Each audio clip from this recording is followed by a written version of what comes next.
musuma koo daw.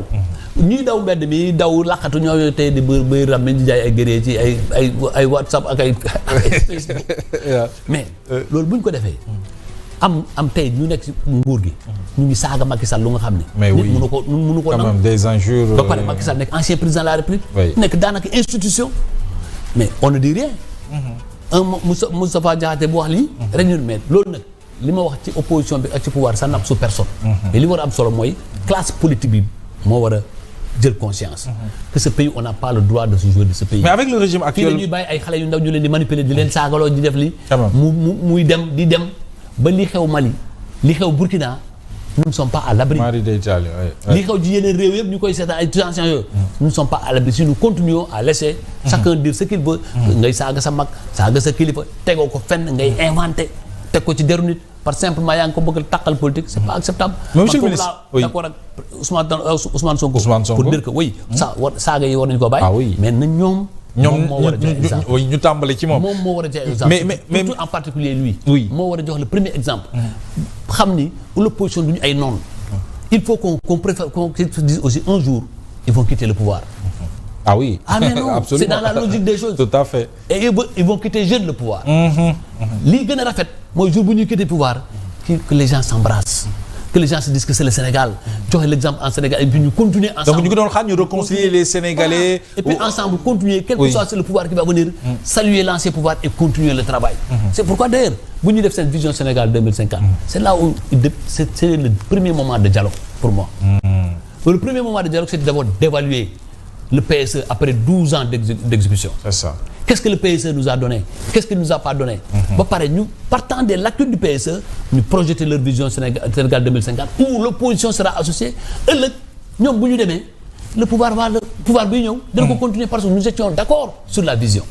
C'est ça un pays. Absolument. mais vision bu nga xam ne chaque régime bu ñëwee parce que fii régime bu bëri boo defee 2 mandats foofu nga yem. C'est ça. yaa ngi projeté wu depuis sur 2050 régime bu bees ñëwaat au bout de 8 ans. mu changé waat beneen 3000. oui vision yu bari. Le pays ne progressera pas. C'est ça. Ce sera un état de recommencement. Et c'est eux qui ont la responsabilité aujourd'hui. Ouais. Responsabilité ñu ngi ko amee ñoom ñoo war a def les vrais actes de rupture. Les actes de rupture c'est dans les comportements, c'est dans la vision, c'est dans la démarche. Ce sont ces actes-là qu'on attend de ce Très bien. Alors, monsieur le ministre, la question des libertés. Oui, moom daal et puis foofu la ñuy descendre la question des libertés, tout le monde pensait que avec ce régime loolu dina changer et que loolu xel daloon na ci ak assise de la justice bi nga brossé sànq mais dañu gis ne la liberté d'expression ou d'opinion léegi délit la ci mim réew. On a vu l'arrestation des Abdou Nguer, des Assane Diouf. J'ai gis naa Abdou Nguer tey. Mais c'est ça, gis naa Abdou Nguer tey c'est désolant. Quand même. Un garçon comme Abdou Nguer, qu'est-ce qu'on peut lui reprocher? Cette liberté, c'est exprimé. Man gisuma Abdou Nguer du saaga, man mosuma ko dégg mu saaga. dama koy suivre parce que je le connais très bien. mosuma ko dégg mu saaga, mosuma ko dégg mu incorrect. Mais nag il fait mal parce qu'il touche parfois des choses sensibles. Oui. Mais loolu wax leen fi ñu war a waxee. Mais un garçon comme ça nga yóbbu ko instruction mu def 6 mois 7 mois 1 an. avec un garçon qui est à la fleur de l'âge alors que d'autres chaque jour prennent des vidéos wax di feeñ saaga ay kilifa ñu nga xam ne defuñu dara. mu leer nañ loolu boo ko yàggee gis na c'est impunité lay jur. xam nga j'ai rencontré un vieux après bu ñu daanoo mu ne ma moi Ablaye vous avez bien travaillé.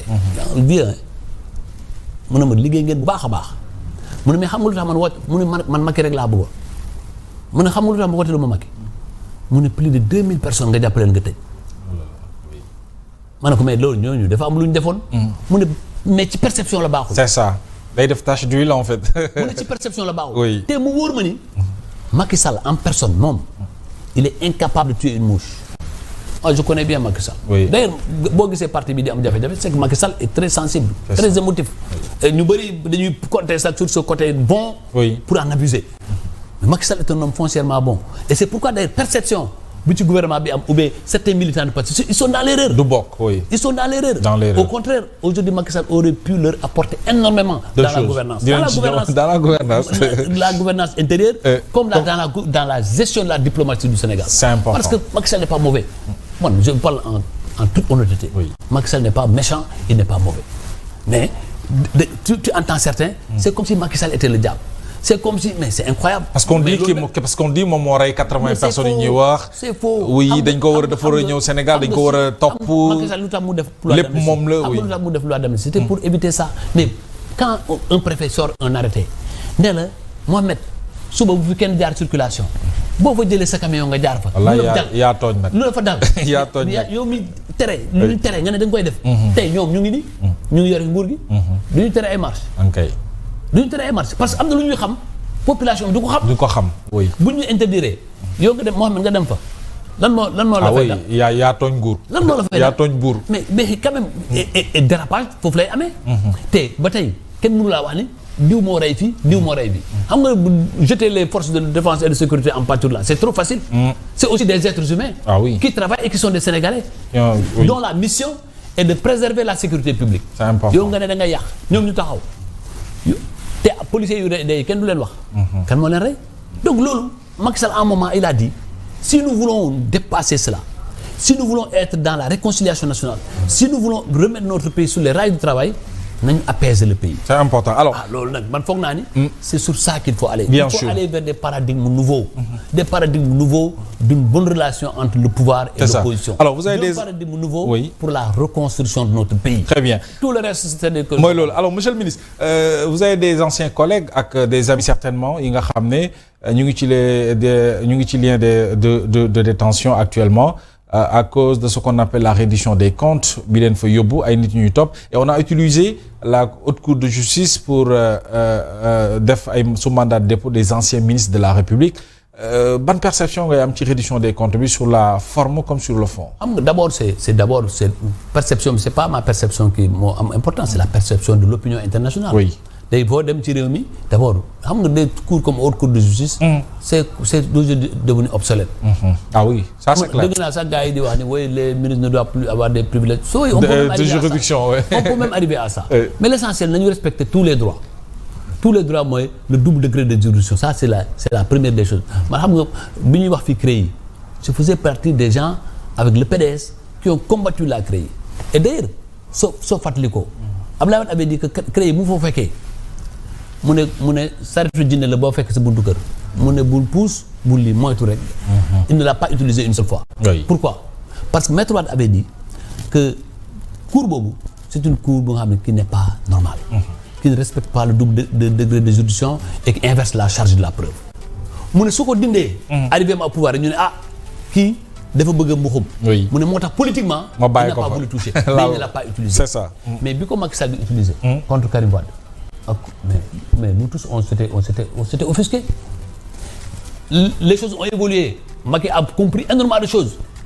Mais a compris que cette affaire-là, il fallait la supprimer.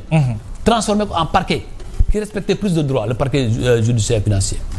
Qui respectait plus de droits des citoyens. Mais est-ce que loolu mën na ñëw ba tey en 2026 ñuy wax haute cour de justice bu amul double degré de juridiction ba pare xam nga reddition des comptes man yow mii fii tu es en permanence en reddition des comptes chaque jour Bougane dana leen wax ni liggéey bi ni ngeen ko defee fii baax na fii baaxul ku ci am faute ñu sanctionné la loolu la réew doxee mais l'essentiel li ci am solo rek mooy bu ñu ko def à des fins politiques kii maire la nañ ko buntu xatal parce que élection yaa ngi ñëw c'est pas bon. Et perception opinion bu demee foofu rek. Oui c'est vrai ah. lépp liñ ci bëggoon day yàqu. day yàqu parce que bizarrement il y a que des maires ministres maires yi nga xam ne teg nañu leen loxo. aujourd'hui ensuite bon encore que boo xoolee bii par exemple Covid mais c'est là où il faut remercier le président Macky Sall. Mais d'abord les forces Covid. daf ko jox un général François Ndiaye mu yore ko contrôle balaa muy dem Cour des comptes. général dafa def ñëpp ñu nga xam ne bénéficier woon nañ ci nga def le point nga def le rapport mu def rapport remettre officiellement président de la République bi ñu paree président de la République jox loolu yëpp jëbal ko Cour des comptes Cour des comptes président Macky Sall renforcer ay pouvoir am renforcer ay élargir ses attributions mu indi rapport mu transmettre ko gis nga li ñuy wax ni en fait dañ ko fa fekk effectivement c'est vrai parce que Macky Sall transmettre na ministre de la justice pour mu transmettre ko procureur mais justice nag doxul le même temps que la politique ou bien l'action administrative. Justice dafa am temps bu mu jotee nii mu wax ci li mu ci wax ci biir rapport yi li ci métti ak ñu nga xam ne des observateurs averti. mooy que ni ñi ñuy tuumal nii amul kenn kuñ ci bindu turam ci rapport yooyu. oui xam nga bindul sa tur ci rapport. mais mënuñ fondé wu sur cette base là. pour yow ñu entendre la. pour teg oui. loolu c'est là le problème. et c'est pourquoi les gens ont le sentiment que c'est une injustice. mais toute injustice dans la vie a une fin. nañ fàttaliku ni Nelson Mandela a fait 27 ans de prison. il est aujourd'hui la plus grande référence du monde. oui. Diomaye fan la jógee. il est sorti et a pardonné tout le monde kaso la jógee. Diomaye fan la jógee kaso. en une semaine. 2 semaines. Diomaye génn na. nekk président wër Sénégal nekk président de la République. moo tax wax na ak Kaolack bu ñu dajeeg maire yi. wax ju nga xam ni nit mën na koo dégg. parce que ku yaakaar ni pouvoir ay pexe la ou bien ak jaay doole mu ne am na yàqin ni yaa ngi juum. yàlla rek mooy joxe nguur. c'est ça. ku waxoon. ci Diomaye mooy doon président ci jamono jooju janvier 2024. mooy nekk président. nga fekk ko rëbës nga ne ko futur président de la République nii du la gëm. ay benn mbokkam du la gëm. c'est ça. mais yàlla nag moo am doole. moo tax loolu nag boo ci àggee ci pouvoir ci nii. mais da nga ci war a tirer leçon. c'est important. aar réew mi ba nga xam ne situation yooyu am bu mu amati ci réew mi. il faut pas qu'on accumule des frustrations. qu'on accumule des injustices. un peuple qui accumule des frustrations et des injustices est une bombe. c'est ça. Alors monsieur le ministre bëri na ci ay interpellations yu ñuy def le régime actuel ci ay mbir yu nga xam ne dafay laal wàllu transparence ak bonne gouvernance bi